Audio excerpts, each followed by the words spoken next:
Hello everyone. So today we are here with another sample paper for practicing. अभी आपके boards आने वाले हैं, सबके हाफ ईयरली हो गए होंगे and I hope everyone would have done well. सबने प्रैक्टिस किया था अपनी सैम्पल पेपर जो हमने पहले दिया था. अभी हम दूसरा सैम्पल पेपर लेके आ रहे हैं और इसका भी हम आपको डिटेल्ड सॉल्यूशन देंगे. और अभी आपको किसके लिए प्रैक्टिस करनी है? बोर्ड्स के लिए प्रैक्टिस करनी है, अपने प्री बोर्ड्स के लिए प्रैक्टिस करनी है. तो अभी हमने नंबर ऑफ चैप्टर्स क्या कर दिए हैं? इंक्रीज कर दिए हैं so that you can practice it well. We'll keep posting the papers now for practice and I hope you will practice with me. Definitely you will score a very good score in applied maths. All of you can aim for 100%. We will be guiding you with the board questions in the coming sessions. I will be guiding you chapter wise questions. I will be guiding you with MCQs for all the chapters. तो अभी हम फटाफट start करते हैं sample paper और इसका जो link है पेपर का वो आपको डिस्क्रिप्शन बॉक्स में मिल जाएगा. ठीक है, तो आप वहाँ से पेपर डाउनलोड कर लीजिए और उसको करिए और उसके बाद फिर आप अपना सॉल्यूशंस चेक कर सकते हैं. ठीक है, तो जैसे हमने फर्स्ट पेपर के लिए किया था आज हम सैम्पल पेपर 2 के लिए भी सेम वैसे ही करेंगे. अभी हम आपको सेक्शन 1 डिटेल सॉल्यूशन बताएंगे. ठीक है, तो डिस्क्रिप्शन बॉक्स में लिंक है, क्वेश्चंस आपके पास हैं, आप पहले खुद से करिए और फिर चेक करिए तो वो आपको ज़्यादा हेल्प करेगा. ठीक है, चलिए अभी हम कर लेते हैं. तो let's start with the section A detail solution. तो पहले हम थोड़ा जनरल इंस्ट्रक्शंस देख लेते हैं जो हमारे लास्ट पेपर में थे because it is as per the board pattern. Section A जो हम आज करने वाले हैं it will have 20 questions, 18 questions of 1 mark, that is MCQ. So no steps needed, nothing. But हम आपको स्टेप्स के साथ डिटेल सॉल्यूशन देंगे जिससे आपको सॉल्व करने में इजी हो और बहुत छोटे मेथड्स देंगे so that easily you can do in minimum time. So that is the important thing for MCQs. 2 assertion reasons रहेंगे उसमें 20 में से. So that is also 1 mark. So 18 + 2 आपका कितना हो जाता है? 20 marks का. Same way we have section B. So we have 5 questions of 2 marks. Then in section C we have 6 questions of 3 marks. Then in section D we will have 4 questions of 5 marks and then 3 case studies. Same pattern है जो board ने दिया हुआ है. But हमें ये ध्यान रखना है हम कॉम्पिटेंसी बेस्ड क्वेश्चंस पे ज़्यादा फोकस करेंगे क्योंकि उसका percentage is now going to get increase in the boards. ठीक है, चलिए let's start with the section A. So each question is carrying 1 mark. Now let's start with the first question. First question कौन से chapter से है? First unit से है. Correct. First और सेकंड दोनों क्वेश्चन फर्स्ट यूनिट से है. फर्स्ट वाला किस पे बेस्ड है? मॉड्यूलो की प्रॉपर्टीज पे बेस्ड है. So what's the question? Find remainder when 127 into 137 into 23 is divided by 7. So now let's do it. So 127, 137 and 23. You don't have to multiply all the three numbers. आपको सिर्फ property को use करना है. क्या है property? Let's find their individual reminders with 7. That's a very simple thing. So 127 को अगर आप 7 से डिवाइड करेंगे तो क्या रिमाइंडर आएगा? जल्दी से डिवाइड करके देखिए.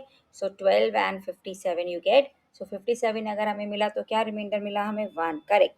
इनटू का साइन है तो हम भी इनटू का लगा देते हैं. अब 137 को डिवाइड करते हैं 7 से तो हमें क्या मिलेगा? रिमाइंडर 4. करेक्ट. अब हम 23 को डिवाइड करते हैं 7 से तो क्या रिमाइंडर मिलेगा? 2. तीनों को हमने मल्टीप्लाई कर दिया तो आंसर क्या बना हमारा? 8. नाउ 8 को if we divide by 7 was the remainder 1 and that is how we do it. No need to multiply all the numbers. See steps matter नहीं करते. अभी आपके पास ये जो क्वेश्चन है ये MCQ में है, आप मल्टीप्लाई करके कर सकते हैं बट टाइम देखिए आपका कितना लगेगा. तो मॉड्यूलो की प्रॉपर्टी यूज़ करनी है. सो इनटू में अगर नंबर्स हैं तो रिमाइंडर्स को भी आपको मल्टीप्लाई करना है और लास्ट में जो नंबर आएगा उसको फिर से आपको 7 से डिवाइड करके रिमाइंडर देना है. Very simple question. Full mark 1 mark मिलेगा आपको. Now tap P alone fills cistern in 2 hours while tap Q alone fills cistern in 3 hours. A new tap R is attached to the bottom of the cistern which can empty the cistern in 6 hours. Sunny started all the three cisterns together at 9 a.m.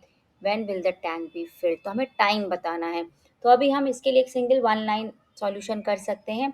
जब भी taps fill कर रहे होते हैं थोड़ा ध्यान से देखिएगा स्टूडेंट्स, तो उनको पॉजिटिव लिया जाता है और जो टैप एम्प्टी करते हैं उसको निगेटिव लिया जाता है. ये हमेशा फॉलो होगा ऑलवेज. यस. और 1 आवर का या 1 डे का वर्क लिया जाता है. सो 1 आवर में टैप पी कितना फिल करेगा? 1/2. 1 आवर में टैप क्यू कितना फिल करेगा? 1/3. और टैप आर एम्प्टी कर रहा है तो उसको क्या करेंगे हम?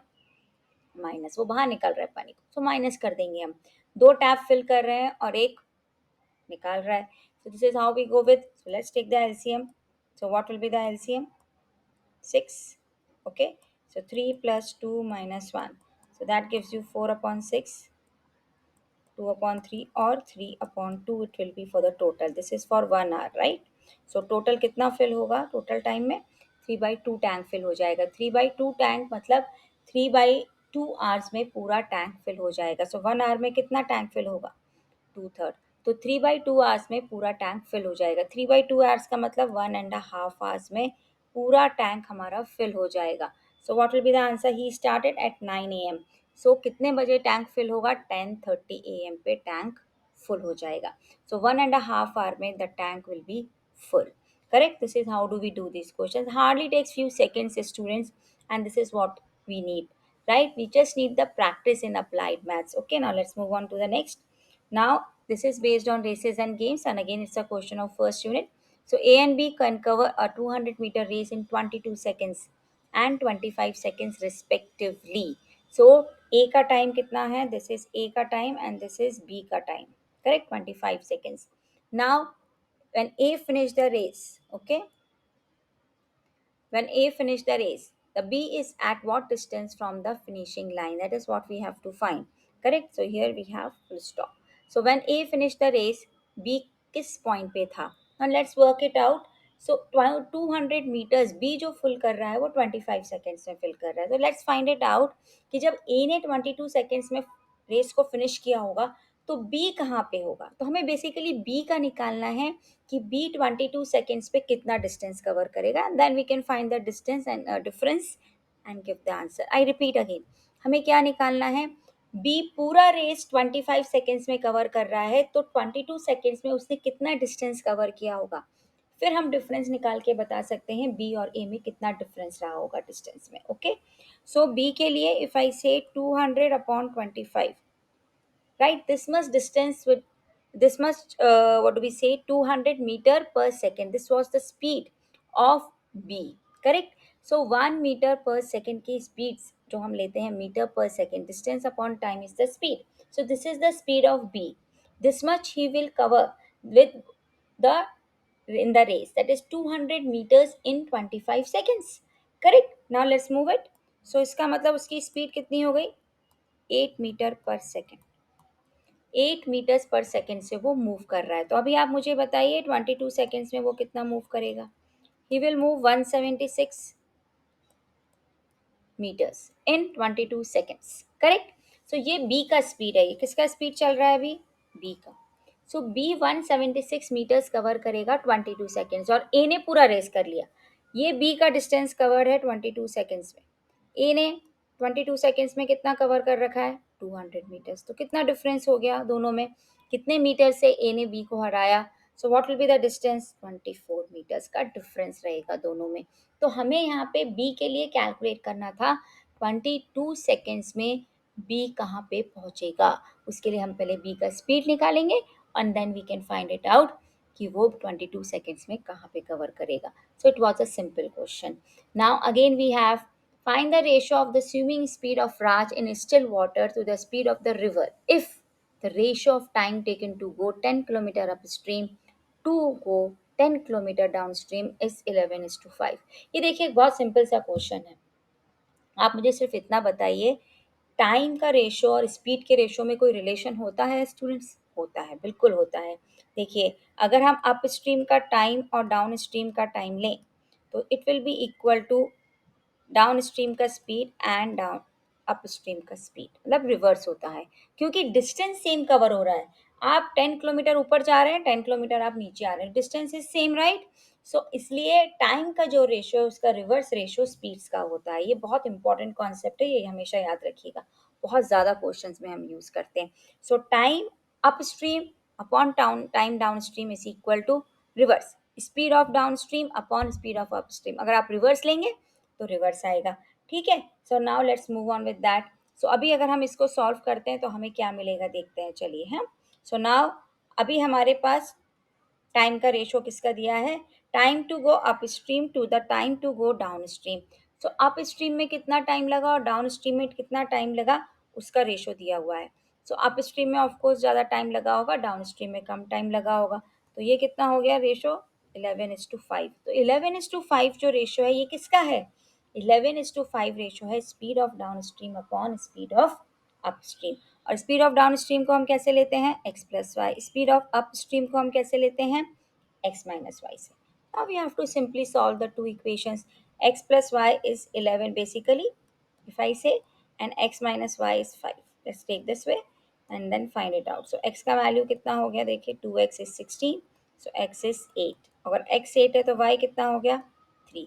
So what's the ratio of the swimming speed of Raj in still water to the speed of the river? तो हमें क्या निकालना है, x is to y का रेशियो निकालना है. So what will be our answer? Our answer will be this. Correct, क्योंकि दो स्पीड से बनती है अप स्ट्रीम और डाउन स्ट्रीम की स्पीड.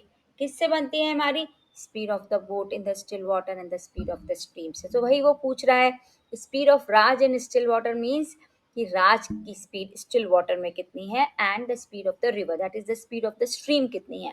तो x अपॉन y का रेशियो कितना हुआ, 8:3. Right, so that's a simple question. बस आपको ये ध्यान रखना था इसमें कि टाइम का जो रेशियो होता है उसका रिवर्स स्पीड का रेशियो होता है. ये अपने नोट्स में लिख लीजिए अच्छे से, ठीक है. ये आपको बहुत हेल्प करेगा क्वेश्चंस को इजीली सॉल्व करने में. चलिए अभी नेक्स्ट क्वेश्चन पे आ जाते हैं. Now this is again from the first unit only. Now this is for alligation and mixture.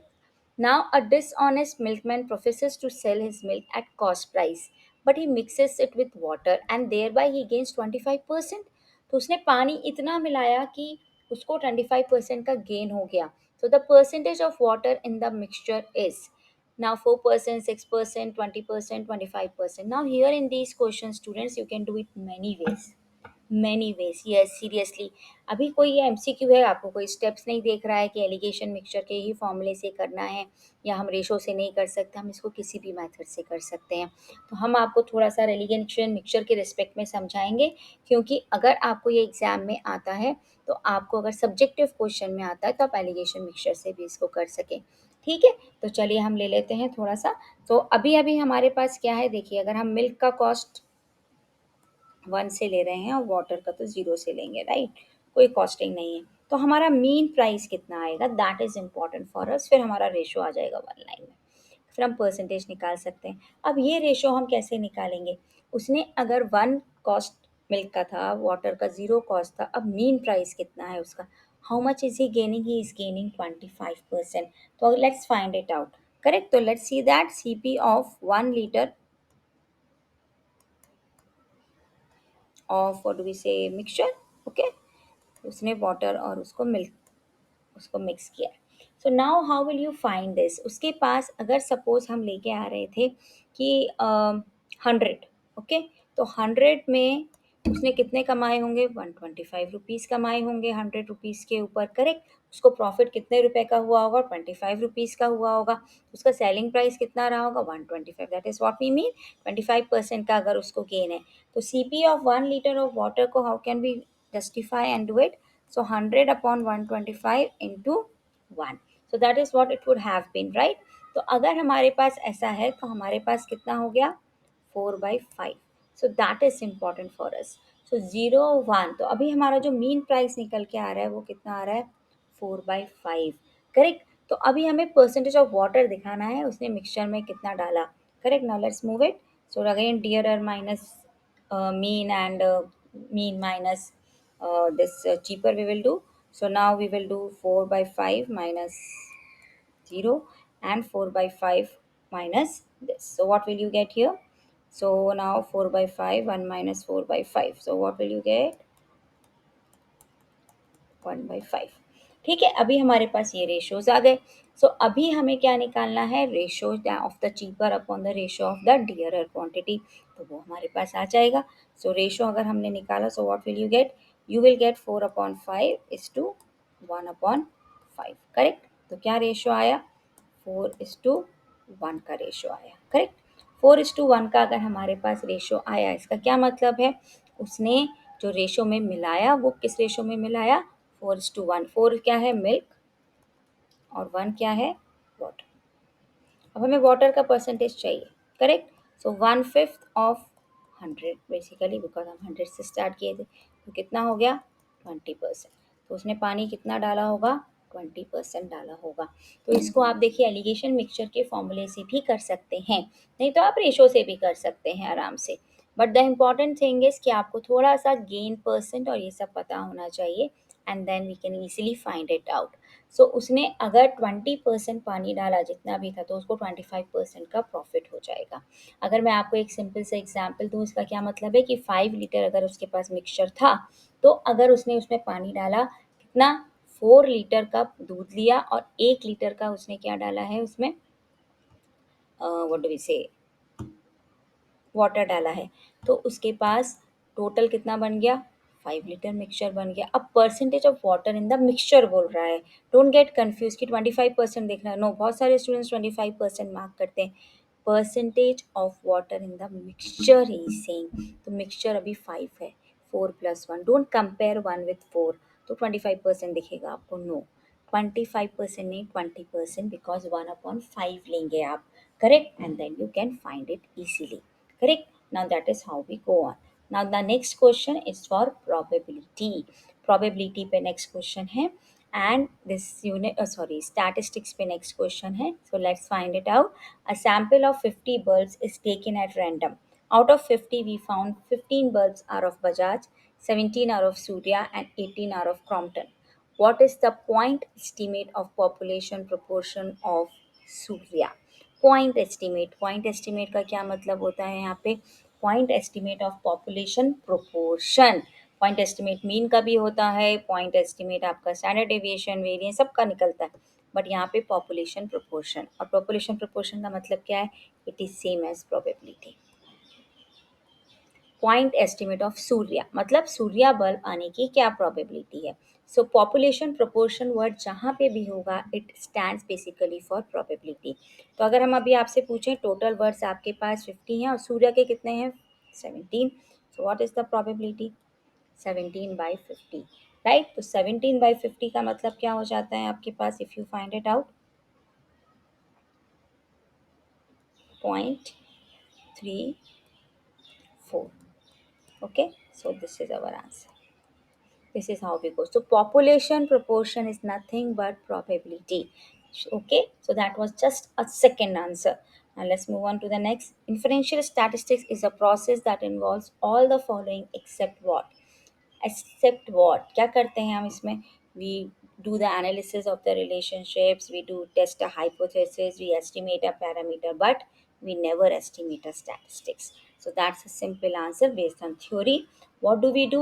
हम सैम्पल के लिए निकालते हैं पैरामीटर्स, अपने पॉपुलेशन को देखकर डेटा, एस्टिमेट नहीं करते हैं, we never estimate a statistic in differential statistics, okay. So that was simply theory based. A population consists of 4 observations, 1, 3, 5, 7. What is the variance? Now tell me students, what's the formula for variance? Yes, sigma xi minus x bar whole square upon n. This is what you have, or sigma x. Now what do we have here? First we will have to find the mean for this x bar. Let's find x bar.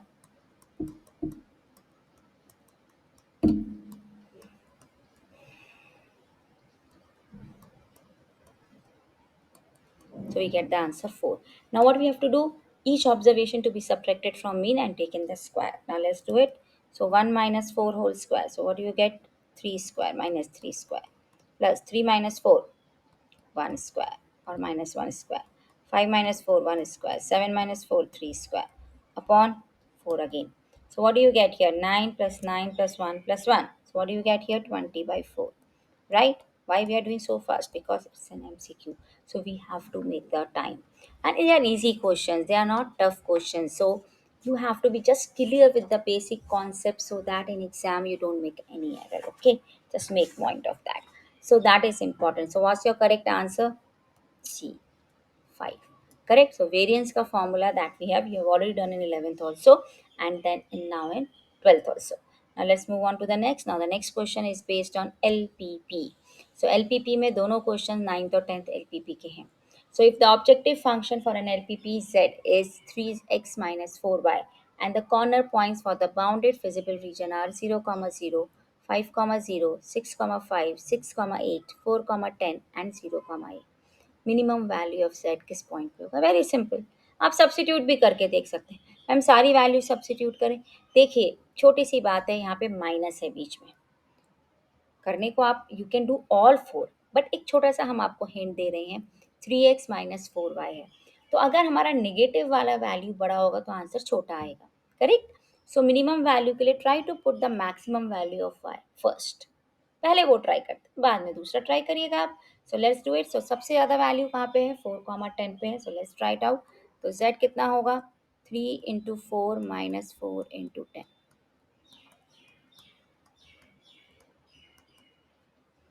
So what do we get? 12 - 40, that is -28. अभी हम बाकी से try कर लेते हैं क्या आएगा answer. So let's do it now. Difference दोनों का मैटर करता है, एक्स और वाई का, करेक्ट। अभी तो एक हमने ये कर लिया, अभी हम 8 पे ट्राई करते हैं।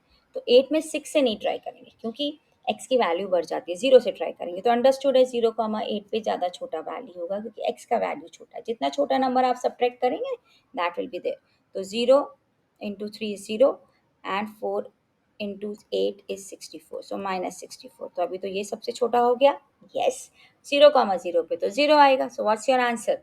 Your answer is B, 0, 8। थोड़ा सा आप क्या करेंगे, थोड़ा सा आप लॉजिक भी लगाएंगे और थोड़ा सा आप सॉल्व भी करेंगे।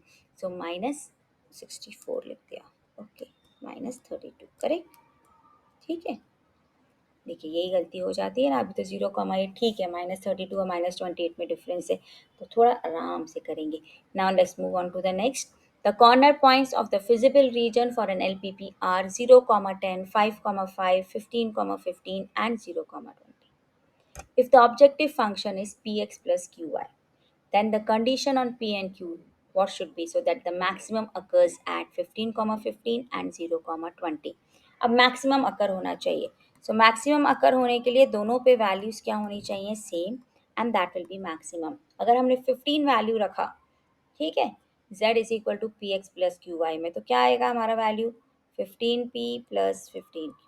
और ये वैल्यू किसके इक्वल होगा, 0, 20 पे भी इक्वल होगा। अब 0 into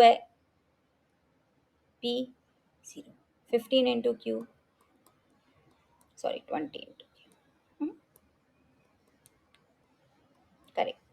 now let's solve this. So 15p is equal to 5q। So क्या आंसर आता है हमारे पास, q is equal to 3p। So that's the option D, q is equal to 3p। This is how do we do these questions. कुछ भी आपको condition दे सकते हैं and then you have to solve for that. Okay, so these were the two questions on LPP. Right now, for the given values, find the 3-year moving averages. Simple है, 5 values given है, 3-year moving average निकालना है, कोई ज़रूरत नहीं है table बनाने की। Let's start doing it. Now 19, 19, 19, 19 सब में कॉमन है, तो यानी कि फर्स्ट मूविंग एवरेज इज 19। एक बार फिर भी चेक कर लेते हैं। Let's take first 3 values, 15 plus 24 plus 18 divided by 3. This is what we have to do. So let's do it.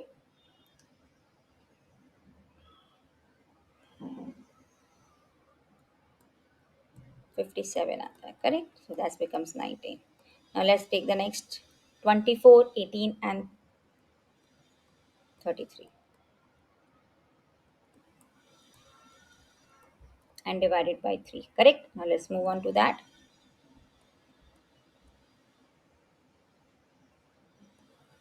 So what's the answer, 25. Now let's see किसमें 25 है, B में है और D में है। So A और C तो reject हो गया आपका, B और D बचता है। Now let's find it for the last one. So 18, 33 and 42. 3 years को लेते हैं, correct. First 3, then next 3, then next 3, continued में। तो एक एक को आप लीव करते जाएंगे, 1 1 को आप ऐड करते जाएंगे। This is how we go. So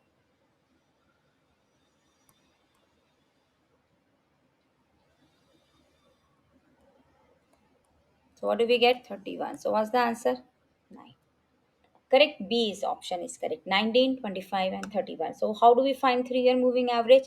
Add first 3 year values, divide by 3. First को छोड़ दीजिए, fourth को ले आइए। In this way continue it goes. Okay, so this is how we go. Now let's move on to the next. So if in a trial the probability of success is twice the probability of failure, find the probability of at least 4 success in 6 trials. 4 success in 6 trials at least. At least का मतलब क्या होता है, minimum 4. सो आपके पास कितनी success हो सकती हैं, 4 success, 5 success and 6 success. So P of x is equal to 4, P of x is equal to 5, P of x is equal to 6, right? Now P of x is equal to 4 क्या होगा 6c4. Now something that they are saying about success and probability. Probability of success is twice the probability of failure. So what does it mean? It means that अगर success का probability sorry failure का probability x ले लेते हैं, success का probability 2x है, और हमेशा दोनों की प्रोबेबिलिटी का सम क्या होता है 1. Very good. So 2x plus x is 1. Those who can't do it directly can just follow this trick. X is 1 by 3. So what is 2x? 2 upon 3. So this is your Q and this is your P. Probability of success, probability of failure. So success का probability है 2 by 3, failure का probability है 1 by 3. Now let's do it. So 2 by 3 raised to 4, 1 by 3. देखिए कुछ students को ये lengthy लग रहा होगा, बट देखिए क्वेश्चंस को एवरेज आउट किया जाता है बोर्ड्स में. कुछ थ्योरी बेस्ड है, they hardly take a second to go. So कुछ में इसलिए कैलकुलेशंस रखते हैं बोर्ड्स में. Yes, this is going to happen in boards also. This is exactly on the board pattern. It's not like that यहाँ पे tough है. जब ईजी होता है तो आप कितने खुश होते हैं. तो इसलिए कुछ कैलकुलेशंस के साथ हैं और कुछ विदाउट कैलकुलेशंस हैं. Next 6c5, 2 upon 3 raised to 5, 1 upon 3, and all success. So 6c6, 2 upon 3 raised to 6, और 1 upon 3 क्या हो जाएगा 0. Now let's move it. So 6c4, पहले क्या कॉमन क्या है इसमें 1 upon 3 raised to 6 कॉमन है सब में. So 6c4 के साथ क्या आएगा 2 raised to 4, this is 16, right? Next what do we have? We have 6c5, correct. So इसके साथ क्या आएगा 2 raised to 5, that is 32. 6c6, इसके साथ क्या आएगा 2 raised to 6, that is 64. So this is how it goes on, correct? So this is how we can take care of it and do it, correct? So now let's move on with this and do the calculations. So 1 upon 3 raised to 6 क्या होता है 729, which is there in all the 4 options. तो अभी हमारे पास 4 options हैं, correct? Any of the 4 are possible. Now let's try to solve it. So 1 upon 3 raised to 6 is 1 upon 729. Let's write it. Now 6c4 into 16. What do we have? 6c4 into 16. So now what is the value of 6c4? Combinations, factorial 6 upon factorial 4 into 6 minus 4 factorial, right? So that is what we have here. Now let's do it. So factorial 6 upon factorial 4, 6 into 5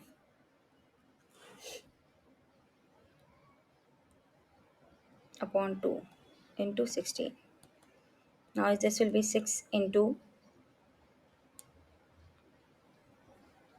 5 factorial and 1 into 32, and this will be fact 6 by 6 is 1, so 64. Now let's solve it. So 1 upon 729 is there everywhere. हमें सिर्फ ऊपर का total check करना है और कुछ नहीं check करना है. Okay, now let's do it. So 16 5 are 80, 80 into 3 240 plus 32 into 6 plus 64. Now let's do the total. 420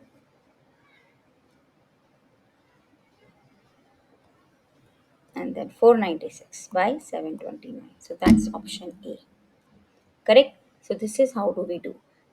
At least 4 has, not exactly 4, at least 4 has, so we will add 4, 5 and 6, 3 cases. And what's the formula for binomial distribution? I write it here. NCR P raised to R Q raised to N minus R, where P is the probability of success and Q is the probability of failure. What is R? आपको कितने cases में success चाहिए 4, 5 and 6. So once we have taken R4, then R5 and then R6, all are our success points. Okay, so that is how it goes on. Now let's move on to the next. If x is a Poisson variable such that p of x is equal to 1 is equal to 2 times p of x is equal to 0, now you have to find p of x is equal to 0. तो अभी हमारे पास कोई value given नहीं है, तो how will you solve this question? बहुत simple सा है, जो कंडीशन गिवन है उसको करते हैं. उससे पहले एक छोटा सा फॉर्मूला बताइए मुझे पॉइसन डिस्ट्रीब्यूशन का. In Poisson distribution p of x is equal to r is what?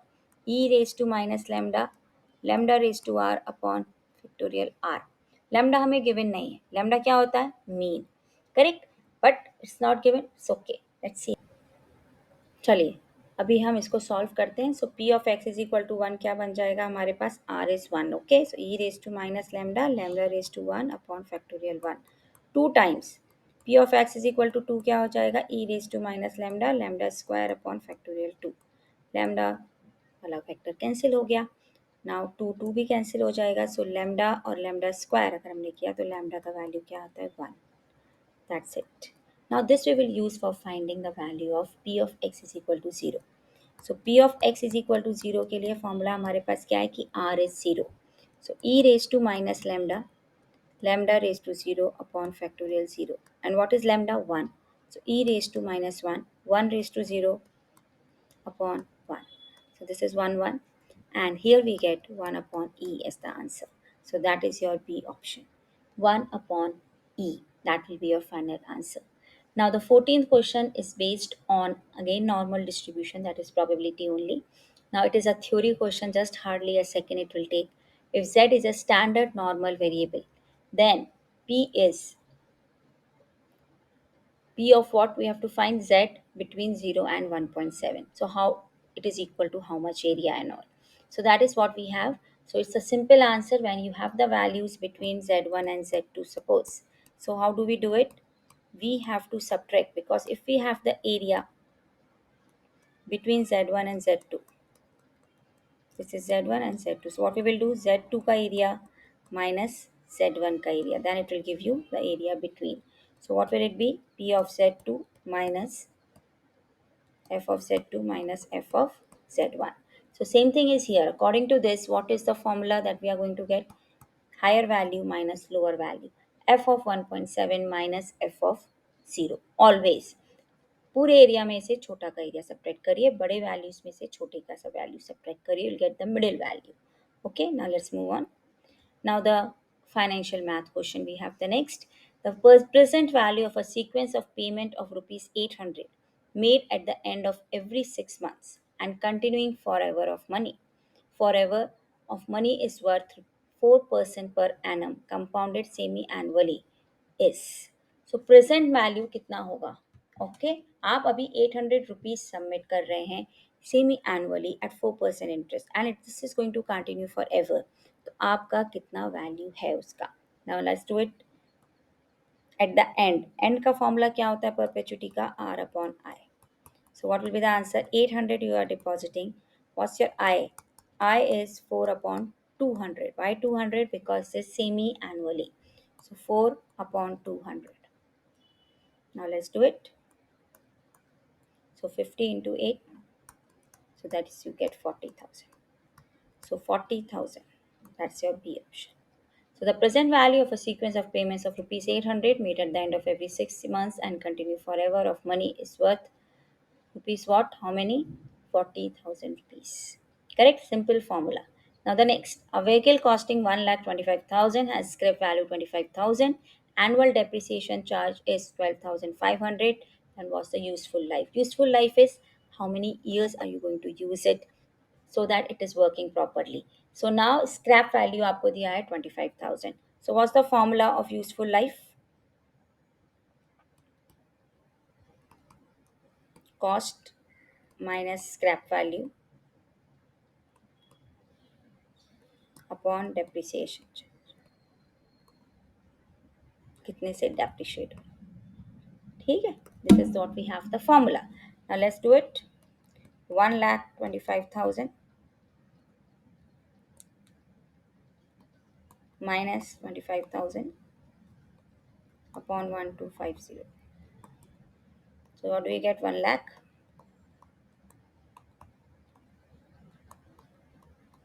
So what do we get here? 8. So that's your answer. So the useful life is how much? It is 8 years. Correct? Also useful life 8 years. So simple question. 1 mark question is simply just put it in the formula and get your answer. Now this is again on probability. Now here what do we have? Probability distribution. This is given to you. Find EX. EX means expected value of X. That is mean. Correct. इस paper में हमने matrices और determinant that is algebra unit we have not given, and neither we have given the derivative part also, so we don't have the question on that. Integration we have. Okay, so because it's a sample paper, already you had matrices, determinants, differentiation, everything in the unit test also, in the sam half yearly also, तो हमने थोड़ा सा marking जो है वो increase कर दिया new chapters के लिए, so that you can practise more for that. Okay, now for the probability distribution find the mean. Okay, so now what do we have here? So mean निकालने का formula क्या होता है expected value का? Sigma p i x i. So let's do it. Minus 4 into 0.1, minus 3 into 0.2, 0.2 into 0.3, minus 2 into 0.3, minus 1 into 0.2, and then you do we have 0 into 0.2. ये तो 0 हो गया. 0.3 into this ये भी कैंसिल हो गया. So what do we have? Minus 0.4 and minus 0.2. Let's see. Oh, this is not cancel. It's all minus. Right. So minus 0.6, minus 0.6. Okay, both are negative. Nothing is positive. So nothing is going to change. So let's do it now. So 4 to 8, 4 to 6, and 12. So what do we get? 1 plus 1.8. So that's your answer. D option. Correct? It can come in negative. Why? Because your x is in negative. Okay. So don't worry कि नहीं आ सकता तो zero mark करें. No, it's not like that. You have to simply give the values. Expected value हमेशा random value में से आती है. So -4 और -0 के बीच में आना था. So that is correct. -1.8. Okay. Now let's move on to the 18. Now it's based on integration, definite integral. Let's solve it. Now first we will find the integral of dx 2x plus 1 regularly जैसे हम find करते हैं. Okay, उसके बाद हम equate करेंगे. सो what will be the answer? Log of 2x plus 1, and what will we get with it? 1 by 2, because we use a simple concept of substitution, we use a simple theorem also. f of ax plus b है तो उसका integration क्या होता है? 1 upon a and the integral of the function, right? Now this is what we have, and the limits are from 0 to 40. Now let's put the value 40 here. So what do you get? 1 upon 2 log 81, and log 1 is 0. Okay, now what can you write? Log 81 raised to half, and this is equal to log k. So k का value कितना हो गया? √81, which is nothing but 9. So that's a simple question based on applications of the definite integral simply, not on the property, simple applications. Okay, so this is what we have, the option C, the 9. Okay, now let's move on to the next.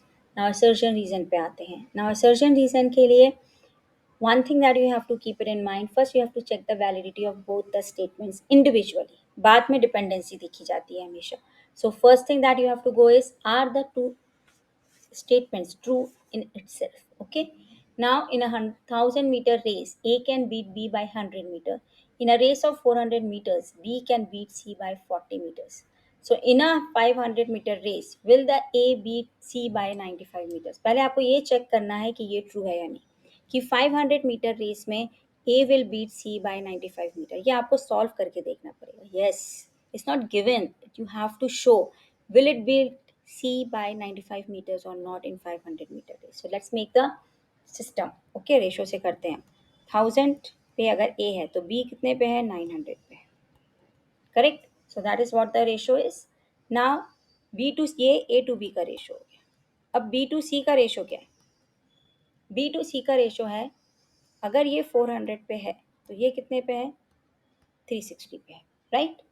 अब अगर हम इसको compare करना चाहते हैं तो हमें B की वैल्यूज को सेम करना पड़ता है, right? That is what the concept is. तब हम A टू C का डायरेक्ट कॉन्सेप्ट निकाल सकते हैं. So how to make that? So अगर हम 400 से 900 पे आते हैं सीधे, so what will you do? So what we have here, let's make it other way around. Okay, पहले हम 800 पे लाते हैं. अगर ये 800 होता तो वो कितने पे होता? 720 पे होता. अब अगर हम इसमें 100 मतलब 1/8 और ऐड कर रहे हैं, 900 पे ला रहे हैं, तो 100 का मतलब 1/8. So what is the 1/8 of 720? 720. So what do you get here? 90, right? So we will add 90 to it. Now 1000 is for A, 900 is for B, and 810 is for C. ये रेशो बन गया A is to B is to C का. So A is to C का ratio क्या है? 1000 is to 810. So 500 के लिए क्या रेशो हो जाएगा? 405. Correct, that is what you have. Now अगर वो उसने 500 कवर किया तो सी ने कितना कवर किया? 405. तो कितना पीछे है सी? 95 मीटर्स से पीछे. So this is the correct statement. So A is true. Correct.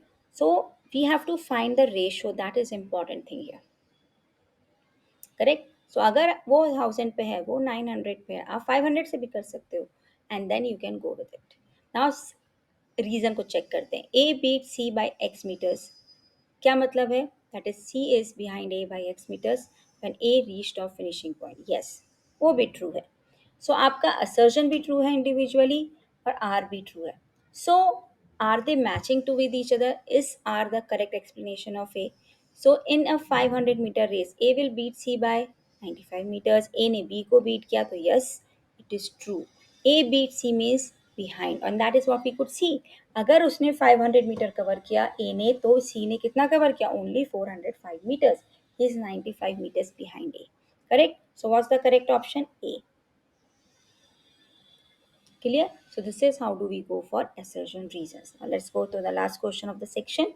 Now this is 20th. थोड़ा सा confusing लगेगा, but it's based on linear inequality. Try to understand. Now let x and b both are real numbers. If b is greater than 0, mod of x is greater than 0, then b, then x belongs to minus infinity to minus b open intervals and union b to infinity. ये assertion है. So is it true or not? So if I say it is true, so is this the reason for it? Yes, it is also true. Now let me make you understand. I am saying mod of x is greater than b and b is greater than 0. It means my mod of x is always going to be positive. Correct? So it means x is greater than b, or x is less than minus b. That is what it means. It doesn't show equal to sign anywhere, students. Correct. सिर्फ greater than और less than की inequality है, nothing else. I repeat again, there is no equal to sign in assertion. तो reason में equal to कैसे आ सकता है? रीजन में यहाँ पे क्या दिया गया है आपको? सिंबल क्लोज्ड का दिया गया है. It means minus B and B are also included. तो reason can not be true. Reason is false. Correct. Only क्या ट्रू है? असर्शन. अब those who are not able to understand कि एक्स कैसे बिलोंग कर रहा है minus infinity to minus B and B to infinity को. See, mod of X is greater than B, दोनों रियल नंबर्स हैं. Correct. If I say suppose -3 लिया आपने एक्स को. करेक्ट. सो आपके पास अगर एक्स -3 है और बी आपने 2 लिया, अब इसका मॉड लेंगे. So 3 is greater than 2, that is true. So 2 से छोटे, -2 से छोटे सारे नंबर्स आपके पास आएंगे -2 से. Correct.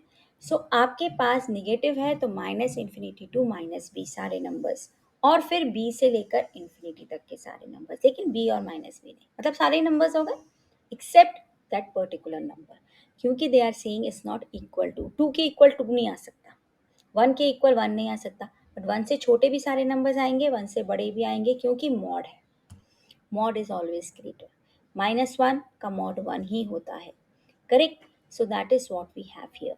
So minus infinity to minus B and B to infinity. So दोनों वैल्यूज हमारे पास without closed interval. Clear? So what's the correct option? Correct option is C. A is true but R is false, क्योंकि R में closed interval दिखाया हुआ है, open interval नहीं है. So this is what we have the explanation for section A. All of you have understood it well. Okay, and message me if you get the full marks, how much you get, whatever you have the problem. And soon we will be releasing for section B also detailed solution. तब तक आप paper करिए और अच्छे से check करिएगा उसको. ठीक है. Thank you everyone. And if you have liked it, Please like, share, and subscribe if you have understood everything. Okay, put it in the comment section. Thank you.